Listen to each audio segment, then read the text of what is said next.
So what makes a good entrepreneur? There's a lot of mythology on this subject. There's a lot of people who say good entrepreneurs are born, not made. Okay, I would not have started a school that teaches entrepreneurship if I believed that. Full stop. If I believed that, we wouldn't be here.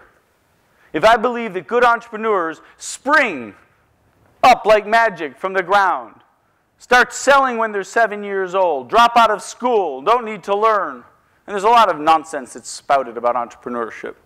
If I believed any of that, we wouldn't be doing this. The entire premise of the School for Startups, the entire premise of what we're doing is very simple. It goes something like this. If you want to start and run a successful business, the odds are very high that you will fail in the first year, if you fail at all. Most businesses that fail, fail early. The depressing thing is, most businesses fail for reasons they did not have to.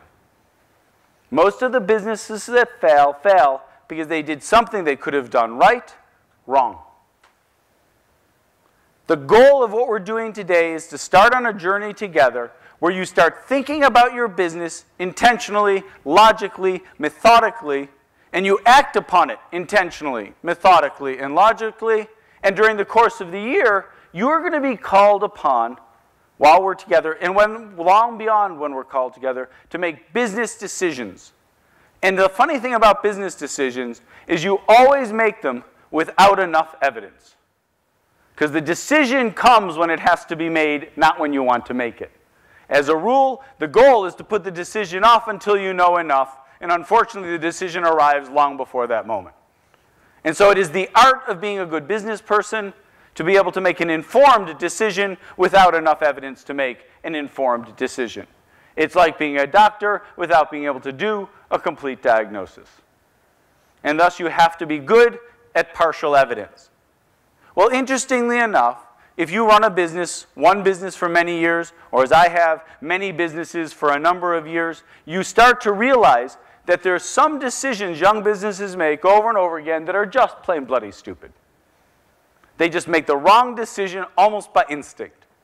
And therefore, your goal is to prevent them from making the wrong decision, not to tell them what decision to make.